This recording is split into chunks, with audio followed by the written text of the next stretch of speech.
নমস্কাৰ, good morning. মই পলাশ, আপোনালোকে চাই আছে পলাশ আছাম। এটা বহুত বেছি ভাল খবৰ, বিগ আপডেট যে CM ছাৰে আমাৰ যোৱাকালি লাইভত আহি ক'লে ADRE তৃতীয় আৰু চতুৰ্থ বৰ্গৰ যোনসকলৰ শেষৰটো ইভেণ্ট অৰেল ভাইভা মৌখিক যিটো আমাৰ মুখে মুখে সুধিব, তেওঁলোকৰ সেই ভাইভা টেষ্টটো আছে, লগতে স্কিল টেষ্ট আছে ড্ৰাইভাৰসকলৰ আৰু কিবা কিবি আছে বাকী প্ৰচেছখিনি লাষ্ট ইভেণ্ট। আৰু সেই আপডেটটোৰ তাৰিখ এটা ঠিক কৰিছে 15 জুন তাৰিখৰ পৰা সেই মাহৰ ভিতৰতে শেষ কৰি ফাইনেল ফলাফল হয়তো জুলাই আগষ্ট মাহত শেষ কৰিব ফাইনেল ফলাফল দি। আৰু এতিয়া মই আজি আপডেটটো লৈ আহিছোঁ অভাৰলিপিং কৰিব নে নকৰে, যিহেতু আমাৰ অসম চৰকাৰে যিবিলাক যোৱা ৰিক্ৰুটমেণ্ট সেইবিলাকত অভাৰলিপিং কৰিছিলে, তাৰে আজি অভাৰলিপিং কৰিলে আমাৰ চাকৰি পাবলৈ কেনেকুৱা অসুবিধা হ'ব, সুবিধা হ'ব বা অভাৰলিপিং কি, তাকে আজি মই আপডেটটো লৈ আহিছোঁ। আৰু যোনসকলে আসাম পুলিচৰে হওক লগতে ADRE বিভাগৰে হওক যোনসকলে ইণ্টাৰভিউ দি থৈছে তেওঁলোকে এই ভিডিঅ'টো চাই লওক, কাৰণ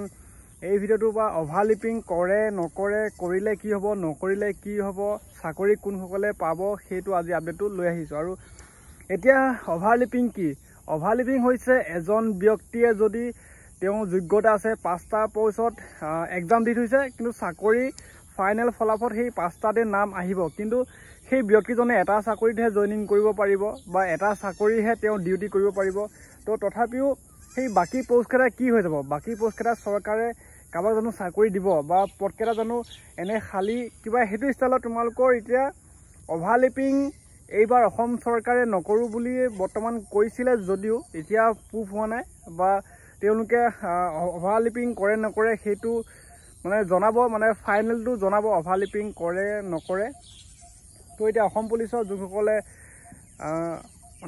অৰেল ভাইভা দি থৈছে, ভাইভা টেষ্ট যোনসকলে দি থৈছে তেওঁলোকৰ অভাৰলিপিং কৰিলে কি হ'ব নকৰিলে কি হ'ব।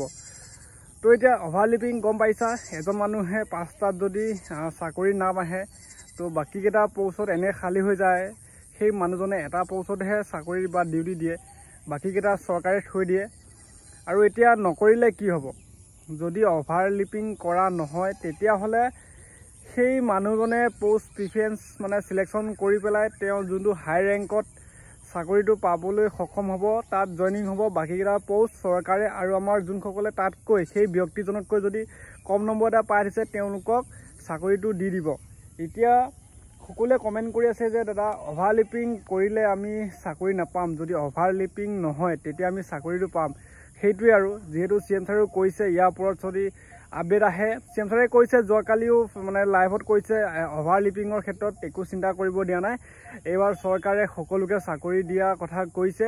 তো মোৰ মতে অভাৰলিপিং চাগে নহ'ব আৰু ইয়াৰ অতি কম দিনৰ ভিতৰতে আগষ্ট মাহলৈ হয়তো সকলোবোৰ শেষ কৰিব প্ৰচেছ, ফাইনেল মেৰিট লিষ্টটো প্ৰকাশ পাব।